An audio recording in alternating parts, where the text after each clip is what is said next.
open up your Bible to Psalms 127. We're going to kind of bounce around today. We'll start off with 127, 128, and see where this kind of takes us. I'm going to read some verses that makes absolutely no sense to people today.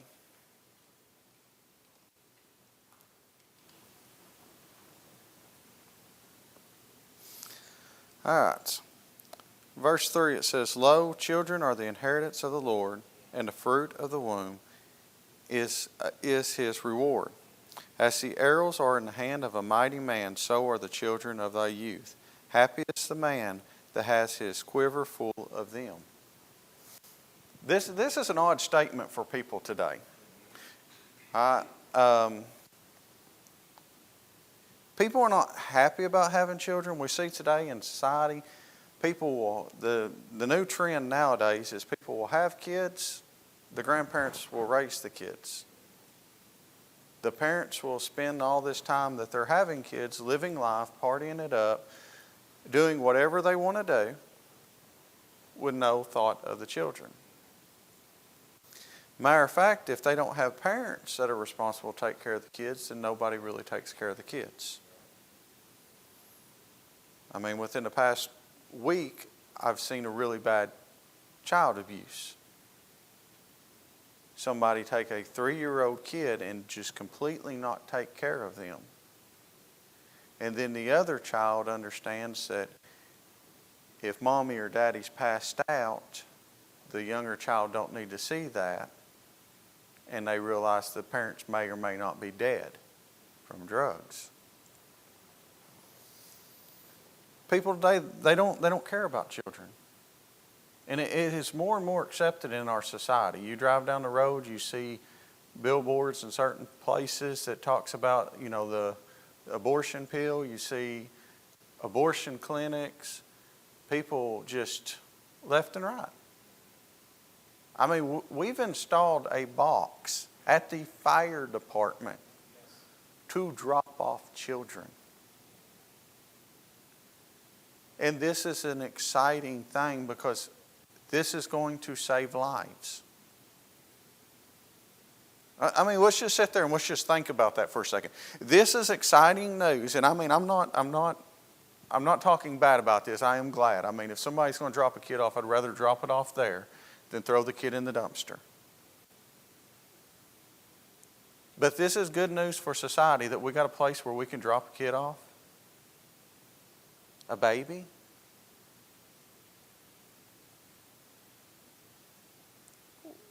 We talk about all the things wrong with society and how we're going to fix all the things with society and what society needs. Society needs to realize that family is important. Society needs to see we're so backwards in everything. Family is nothing. Connor, how many times have you seen law enforcement family call the cops on each other and just absolutely hate each other?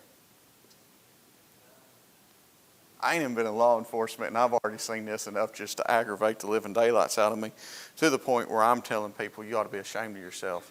I'm talking brothers and sisters, the parents against the children, calling the law on each other, and they have to have the law there to keep the peace.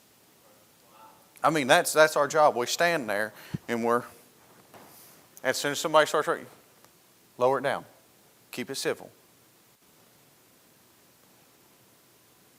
Family. I mean, this is a normal family life in society. And we wonder why whenever people hear about the church and, the church is like a family and, we're brothers and sisters, why people start running to the churches? Because their idea of family and the Bible's idea of family is two different things.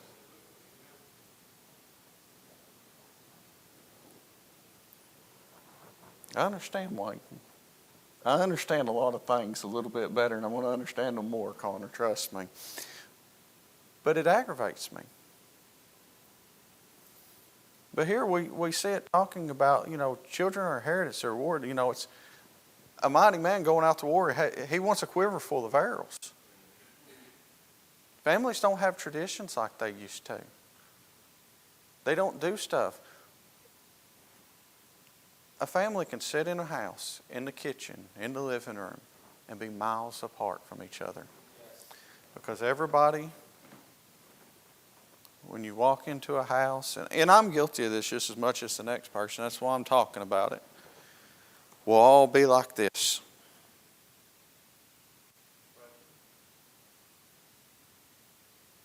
Every single one of them.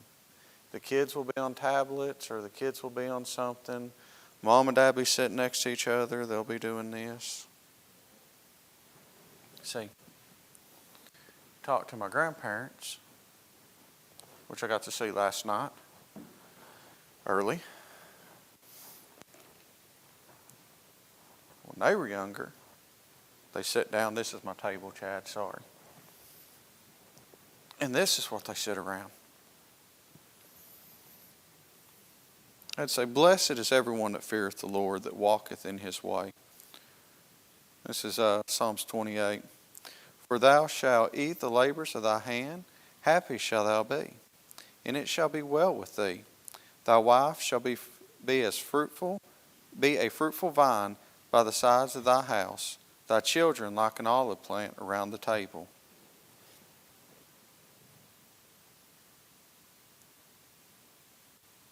The missing thing is God. Everybody is running around crazy. There's no family life. They don't understand how a family works. I mean, we look at the first family, Adam and Eve. I wish Brother Denny was here because he could talk about this a little bit better because he was there when this happened. I think he officiated their wedding, didn't he? All right. Brother Denny, I hope you're watching this. In Genesis 2:23, it says, and Adam said, this is now bone of my bone, flesh of my flesh. She shall be called woman because she's taken out of man. Therefore shall a man leave his father and his mother, and shall cleave unto his wife, and they shall become one flesh.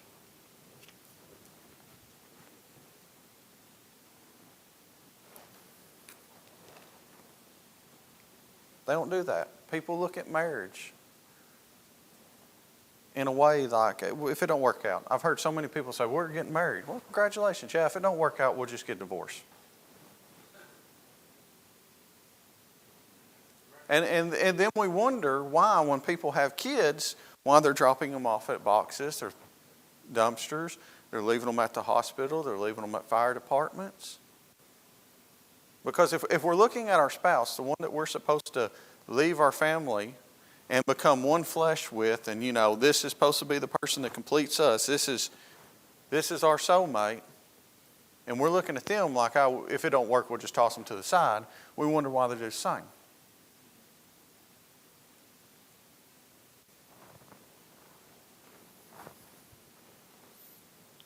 Sorry, that case really aggravated me. Some people just need. But anyways, besides the point. This is why. Nobody takes anything family serious. I said I was going to pick on you, Brother Lloyd. And I'm not really picking on you. I'm not a Smith, but y'all have a tradition.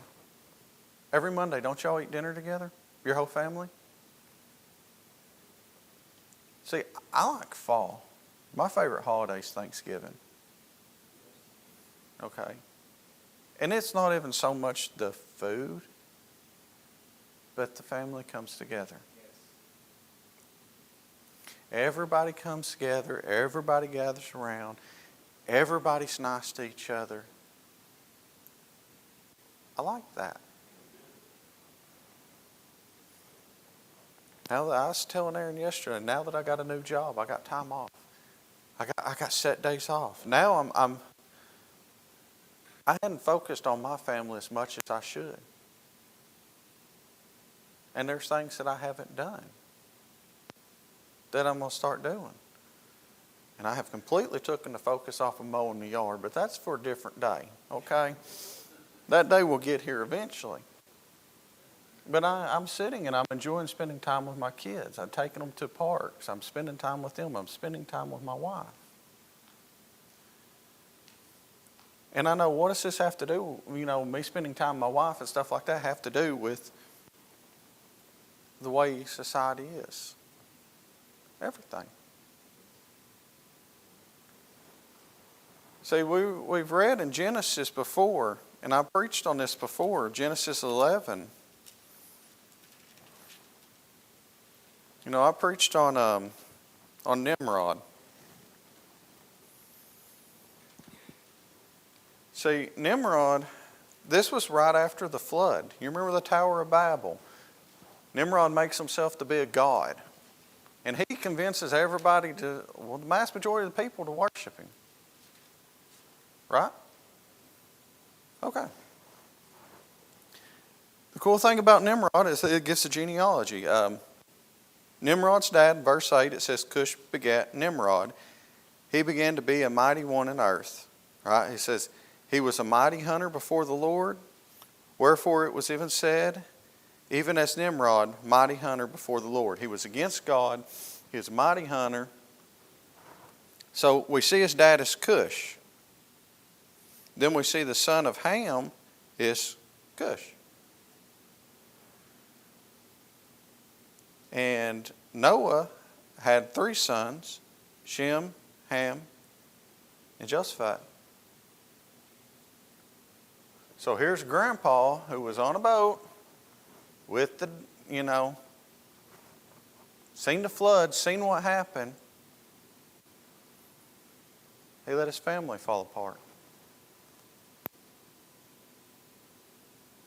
And then look where it went.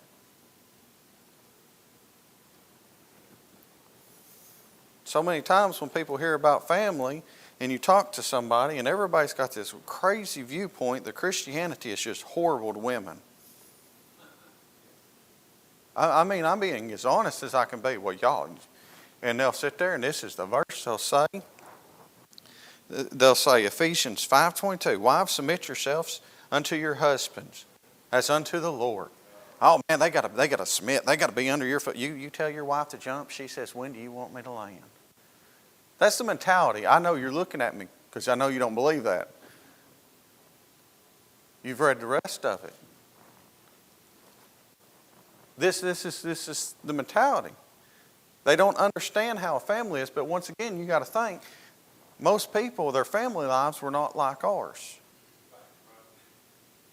Okay, if it didn't work out between mom and dad, some of the people I've been in school with, they've been married several times. I'm not saying anything bad about people being divorced. But a lot of their ideas when they went into marriage was if it doesn't work, I'm going to toss them aside. A lot of people that I went to school with have children out there that neither one of them raised and they don't even care about. And so when I talk to them about Christianity, they think about this right here. But it says, wives, submit yourselves unto your husbands as unto the Lord. It says, for the husband is the head of the wife, even as Christ is the head of the church, and he is the Savior of the body.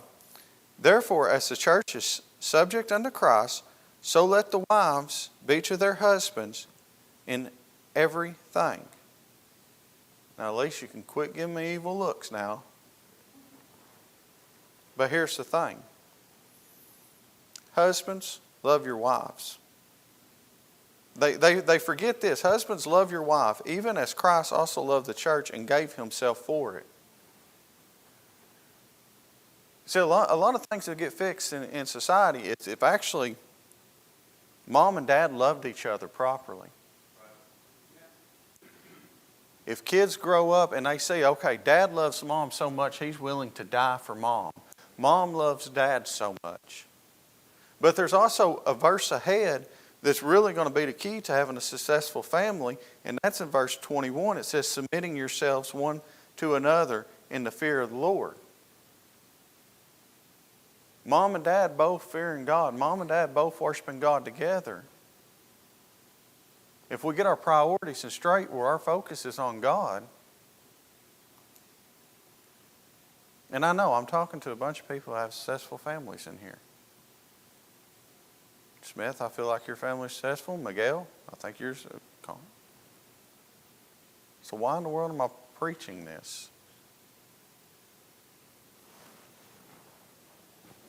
I mean, here it is. It's in there talking about husbands love yourselves much. All right. We'll skip down. So ought men to love their wives as their own bodies. For he that loveth his wife loveth himself. For no man has yet hated his own flesh, but nourish it and cherish it, even as the Lord the church. We're supposed to take care of our wives like ourselves. Yes. Now, last time I checked, I don't know about y'all, which I admit I'm starting to slowly believe I may be crazy. If I'm going to die for something, I'm not going to treat it like garbage. Do me and my wife have fights? Yes, we get in arguments. We get in disagreements. It's going to happen. I'm stubborn. I'm bullheaded. I'm not the smartest person. But I love my wife. My kids may see us get into a little argument, but they know Dad loves Mom.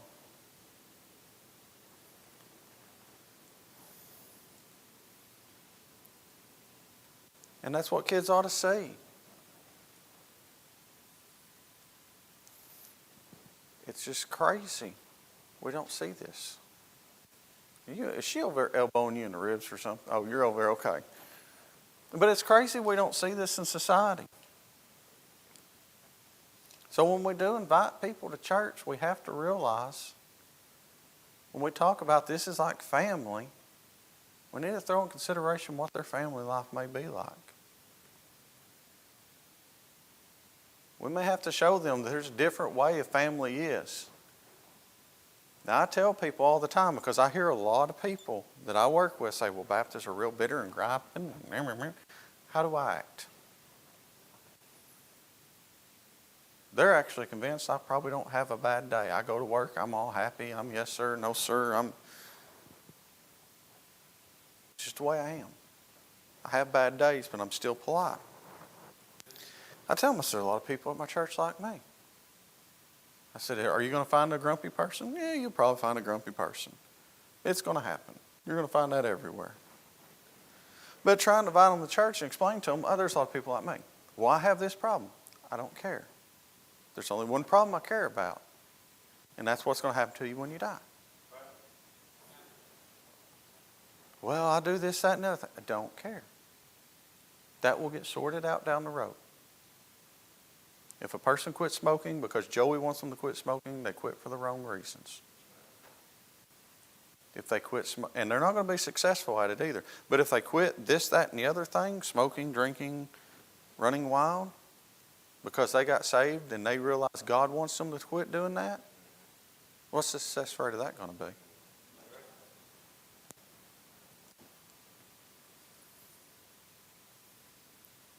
It's why we have to be out knocking on doors. We have to teach people. We have to get people into church. We have to teach people what a family is. And it's sad that we're at that point in society where something that was common and basic knowledge of what family is and how family should be.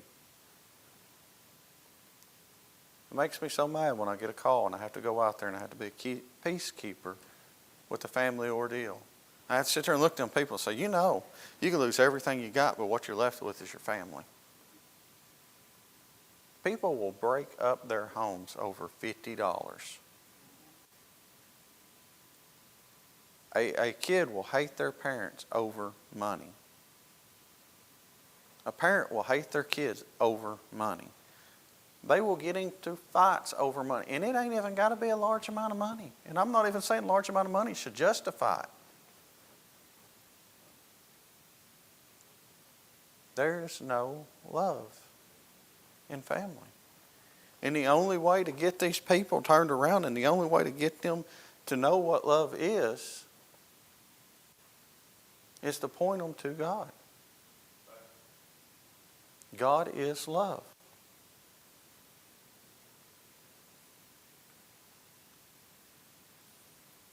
Take every chance you can to witness to people. Take every chance you can to love your family. Because one thing, y'all started out with 2 people, right? Just y'all 2. How many kids? 5. Wow. How many people's in your family now? Okay. We apparently got a free homework lesson the other day. My grandparents got married a little, I don't know, 70 years ago. It was just two people, Paul and Ann Corbit. Today, 72 or 75 people are alive because of them two.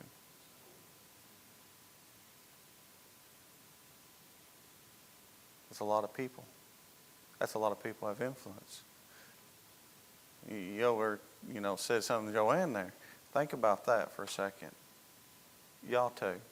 How many kids? Two. All right. How y'all act and how y'all behave, and if y'all stay in church, if y'all raise y'all's family in a godly manner, how many people you think will probably get saved just off the testimony of mom and dad, grandma and grandpa, which is y'all? First Bible I ever got was from my grandma. One thing I always remembered was grandma, she had this big Bible in her house.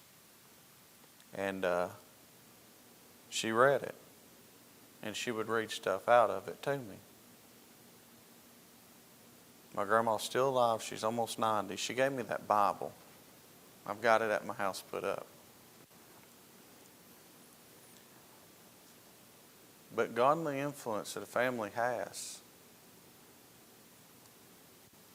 I mean, that's the same as you, Miguel. That's the same as Connor.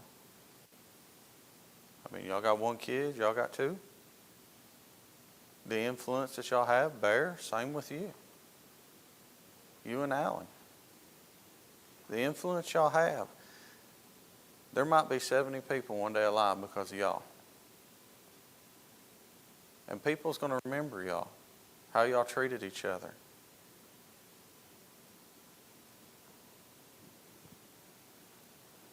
It's a small way to change the world, but it's a way.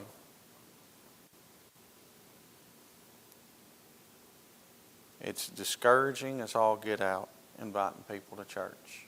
I'm going to tell y'all that right now. I am very discouraged. I have invited people, and I have invited people, and I have invited people. I've been at people's house, talking to them, dealing with them, and tell them to come to church. It would help. I've yet to see a person walk through the door. And it's very discouraging. I'm not going to lie, I would like to just quit even saying anything. I really would. But if I quit, there might be that one person God wanted me to reach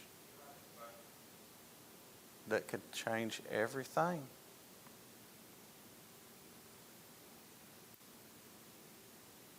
But you can use your family as a way to witness to people. People can come around, invite them over to eat. That's the only thing I have success with. You tell somebody food. I've done found out how to get people to work at my house and everything. So Noel's cooking, you want to come over? Oh, yeah, we ain't got nothing done. Okay.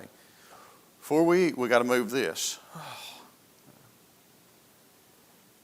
Invite people over. I mean, y'all understand, like people that I've been around y'all's house, have been around y'all, go down there, hang around Connor. Just the testimony him and his family have. Yes. That says a lot. Miguel and his wife, testimony they have. That says a lot. You get an unbeliever, they're going to coming over your house and eating, they're going to look and they're going to notice you're different.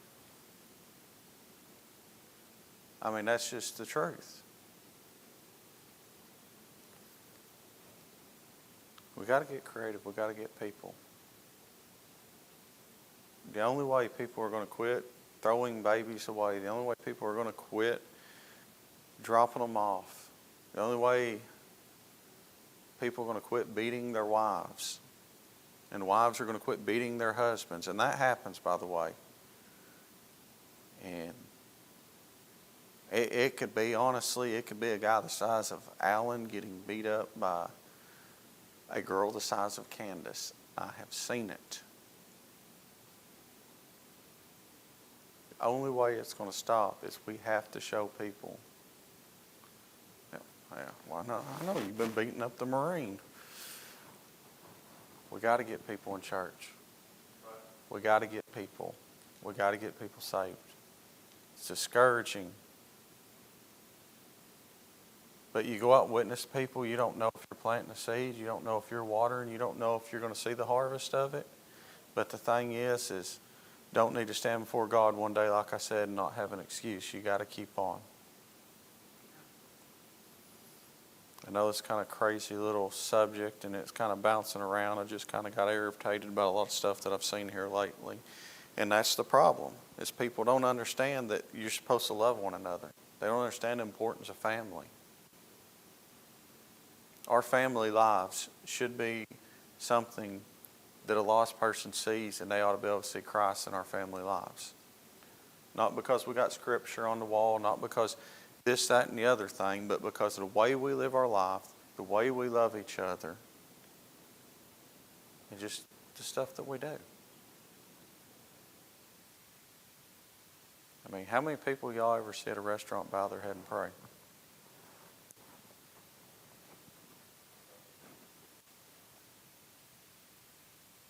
You don't see that many. You know, the PD, we try to eat a meal together. They're real big on family there. So we eat a meal. And so they all start digging in. I'm waiting for the last person to get there to pray.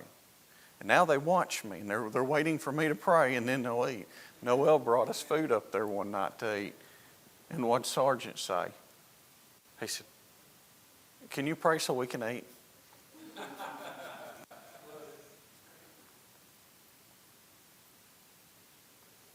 They can tell I'm a little bit different other than the slow speech. Matter of fact, the dispatch told me, they said the one person who does not have to repeat driver's license numbers is the guy that repeats driver's license numbers. But they'll make fun of me. They'll pick at me about the way I talk. Connor thought I was messing with him when I said I stutter. I have trouble speaking a lot of times. But they'll make fun of me for how slow I am when talking. Yeah, I know it does. One cop, he's sitting there, he walked up when I started shift, and he just, 218 Cersei. Yeah. Yeah. But they also, I talk to dispatch. I'll say, "Yes, ma'am." People who are younger than me, "Yes, sir." "Yes, ma'am." They're making fun of me for that. "Oh, Mr. Polite." But they know something's different. A lot of them know I went to church before I haven't told them I went to church. Just because I try to be polite. I don't speak like them. I try not to speak like them. I'm telling you, sometimes it's hard. I mean, you don't understand whenever it's just foul language all the time. You really got to watch it. I had a dispatch. She's like, "Well, why don't you cuss?" And we already had one person cussing that talked real slow. I said, "He did not sound intelligent, did he?" No. People who talk this slow do not sound intelligent. And then you add bad language, it really sounds horrible. I said, but also, if I'm out witnessing somebody or I'm out preaching and I cuss, I said, how's that going to affect people? I said, if you were in my church and I was preaching and I was up here cussing, I said, would you listen to what I say? No. It's like, that's my point. And it is hard. But we got to get out. We got to knock on doors. We got to get out. We got to get talking to people. We can't get discouraged. I admit I'm discouraged. Some days I just want to throw in the towel, but I'm not going to quit. One of these days, somebody's going to come in. They're like, that one cop told me. You've had that. Connor's he's a really good cop. I got to give him credit. I've never seen somebody write a guy a ticket and the guy thank them for the ticket. Or a guy arrest a guy and then the guy comes to church. So I'm hoping one day I'm going to see somebody come in, either somebody that I've arrested, somebody that I've talked to. Love to see some of my coworkers come. I don't know how much time it's going to take, but I ain't going to give up on them. But that's what we have to do. We have to get them in the door. We have to teach them. They have to learn what family is to be able to end some of the craziness that is our society. Connor, I picked on you a lot today. Will you pray for us, please?